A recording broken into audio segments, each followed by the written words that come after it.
Bienvenido a una segunda reflexión sobre lo que va a ser un conjunto de análisis sobre el primer año del gobierno de Gustavo Petro, que como recordábamos en la pasada reflexión, se dice y todos estamos de acuerdo en que es el primer año de gobierno del primer gobierno de izquierda o socialista en la historia de Colombia.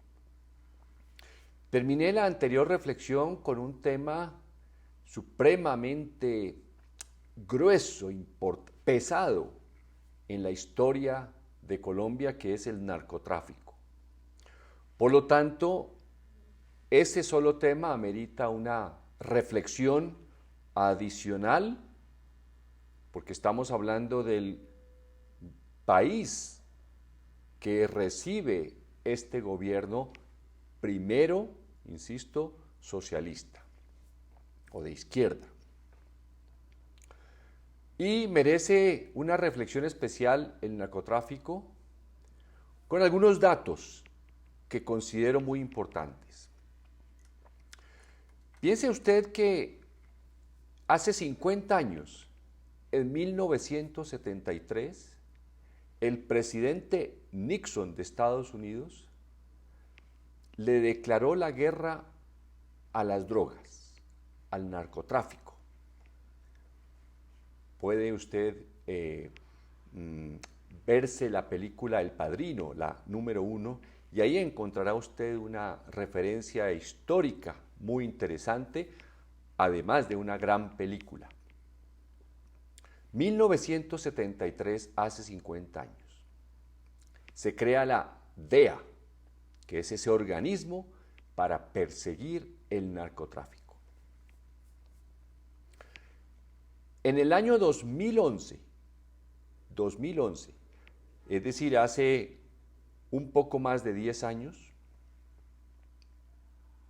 una lista de importantes, influyentes personas del mundo, de todo el mundo, entre ellos, por ejemplo, el expresidente de Colombia, César Gaviria, el expresidente de México, Zedillo, Ernesto Zedillo, Mario Vargas Llosa, George Shultz, exsecretario de Estado de Estados Unidos, y otra serie de personalidades concuerdan y afirman y sacan un documento en el que se dice que la guerra contra las drogas, iniciada por Nixon, ha fracasado. Esas son palabras de autoridades que han luchado contra el narcotráfico, que han gobernado en países donde ese es un problema, que lo han estudiado a fondo, que han incidido sobre las políticas para luchar contra el narcotráfico. Es decir, después de 50 años podemos decir, y desde el 2011 se viene diciendo, hace más de 10 años entonces, se viene diciendo que esa guerra ha fracasado. Cuando una guerra ha fracasado, quiere decir que el enemigo al cual estamos combatiendo sigue creciendo. Piense usted por un instante qué hubiera pasado si la guerra contra Hitler en la Segunda Guerra Mundial hubiera fracasado. No se hubiera quedado Hitler en Alemania. Hoy una buena parte del mundo estaría, pues ya no bajo el gobierno o la tiranía de Hitler, sino estaríamos bajo una gran parte de la población mundial dominada por las ideas de Hitler, y seguramente eso sería un partido político en muchas partes, aun cuando lo es, ¿no? Pero digamos que no se dio ese fracaso contra Hitler. Ahí se ganó. Otro dato importante. En 1987, y usted lo puede buscar en Google, la revista Forbes, esa de Estados Unidos que saca cada año la lista de los hombres y mujeres más ricos o los multi o billonarios del mundo, en esa lista del año 87 estaba Pablo Escobar y Jorge Luis Ochoa. Al año siguiente entró Gonzalo Rodríguez Gacha. Durante 6 años consecutivos estuvo Pablo Escobar en esa lista y ningún otro colombiano. Óigase bien, no había otros colombianos en esa lista. Si Forbes hubiera continuado, porque obviamente por razones políticas y yo creo que hasta estéticas de la revista, pues ya no siguieron publicando que entre los más ricos del mundo estaban narcotraficantes colombianos. Por supuesto que eso se suspendió, pero está el hecho. El hecho concreto es que de la manera como ellos miden la riqueza de los más ricos del mundo, en el año 87 estaban Pablo Escobar, los Rodríguez, los hermanos Ochoa, y también después entraron los Rodríguez Orejuela, y cada vez que había un nuevo narcotraficante entraban a esa lista hasta que dejaron de sacarlos en esa lista y entraron los otros colombianos que hoy conocemos. Pero seguramente si hoy todavía salieran los narcotraficantes, estarían de pronto por encima de algunos de los colombianos que ahí están. Luego, ese es un hecho contundente. ¿De qué? De la rentabilidad, de la capacidad de generación de riqueza de ese negocio desde hace 50 años. Y si la guerra contra ellos ha fracasado, quiere decir que ese negocio sigue siendo exitoso, para lo cual se hizo y con todos los beneficios adicionales que fueron surgiendo a medida que pasaban los años.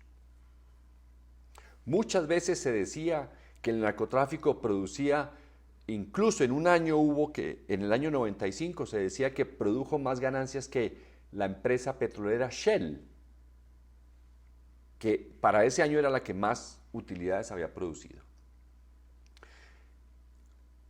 Insisto, un negocio inmensamente rentable, se desata una guerra contra esas personas que lideran ese negocio y fracasa. Quiere decir que todavía tanto el dinero como las personas vinculadas a ese negocio ilícito siguen siendo exitosos. Siguiente punto. ¿A qué se dedicaron en estos pasados 50 años las personas que ya no todos son narcotraficantes, ya son verdaderos ejércitos de personas? Ya los que trafican son unos cuantos, ese negocio ha crecido tanto que se diversifica a otras industrias, algunas legales, otras ilegales. Pero se diversifica, ya no todos son narcotraficantes. El narcotráfico fue la semilla inicial, pero ese dinero logró infiltrar, meterse, adquirir otra cantidad de negocios que todos podemos imaginarlas y acertamos. Se dedicaron principalmente, cuentan todos los estudiosos del narcotráfico, que los hay muchos, siempre advirtiendo que las cifras no son muy precisas, por lo que es algo ilegal y oculto. Se dedicaron evidentemente a comprar tierras en el campo. Hay por ahí una anécdota de cuando creo que los Rodríguez, uno de esos narcotraficantes, celebraron en la cárcel cuando llegaron al 1.000.000 de hectáreas compradas. Anécdotas, sean ciertas o no, es para ilustrar el poder que durante 50 años, medio siglo, continúa avanzando. Es una avalancha. ¿Por qué? Porque la guerra contra ellos fracasó. En las ciudades, bienes raíces, apartamentos, casas, clubes famosos, había anécdotas también. Obviamente lotes para construir, de todo tipo de industrias. Fundaban empresas ilegales, como se dice, fachada, para lavar el dinero, todo con el propósito de meter a la economía esas jugosas, fabulosas y extraordinarias ganancias que, como usted ve, los colocaban entre los seres humanos más ricos del mundo desde el año 1987, digamos desde hace un poco más de 30 años. Bien, Siguiente punto. ¿Qué más compran, adquieren, controlan unas personas que en un negocio ilegal tan poderoso, con tanto dinero que entra constantemente, qué más hacen? Pues evidentemente sobornar, comprar, efectivamente hasta cargos en los gobiernos, poner a sueldo a muchas personas de las fuerzas armadas que los persiguen. Piense usted que es muy difícil juzgar a las personas. Muchos asesinaron, muchos fueron asesinados cuando no se dejaron sobornar por esta fuerza que nace con el narcotráfico. Pero evidentemente ellos compran, sobornan, hacen elegir a personas que son ya de sus grupos. No, ya ni los tienen que buscar, ya ellos mismos con ese crecimiento logran a personas que pertenecen ya a esa clase criminal inicialmente, logran meterlos en los congresos, Cámara de Representantes o Senado, o en las asambleas o en los consejos de las ciudades, evidentemente buscando cada vez más poder. El mismo Pablo Escobar, recordará usted, en los años 80 fue representante a la Cámara y Carlos Leder fue diputado en el Quindío. ¿Qué sucede? Si desde hace 50 años, o digamos desde los 80, 40 años, que ese movimiento contra quienes la guerra ha fracasado sigue siendo exitoso, siguen invirtiendo, siguen metiendo el dinero a la economía y siguen nombrando, haciéndose nombrar, sobornando a personas de las ramas judiciales, legislativas, del gobierno, de las fuerzas que los persiguen, sean nacionales o sean extranjeros, quiere decir que esa fuerza, esa clase criminal, se convierte en una fuerza evolutiva de este país.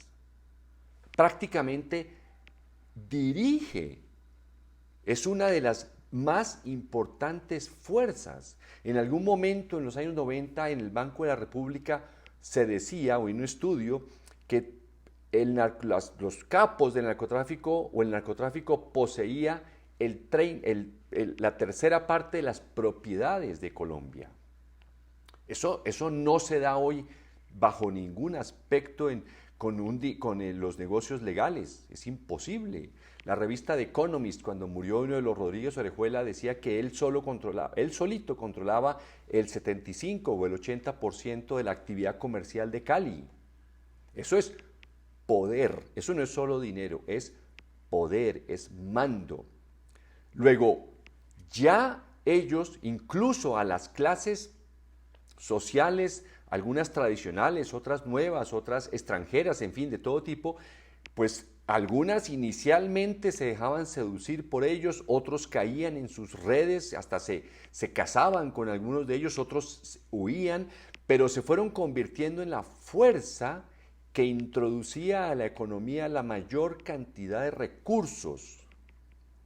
Entonces, de ser una clase criminal, se convierte en una clase social después de 50 años. Ya es imposible. Si la guerra fracasó, es imposible determinar ya cómo está compuesta esa clase social. Ya son los herederos los que se han metido ahí, ya su irrespeto por la ley es clarísimo, ellos las hacen las leyes, y quien no se deja hacerlo lo asesinan o lo convencen de todas las formas.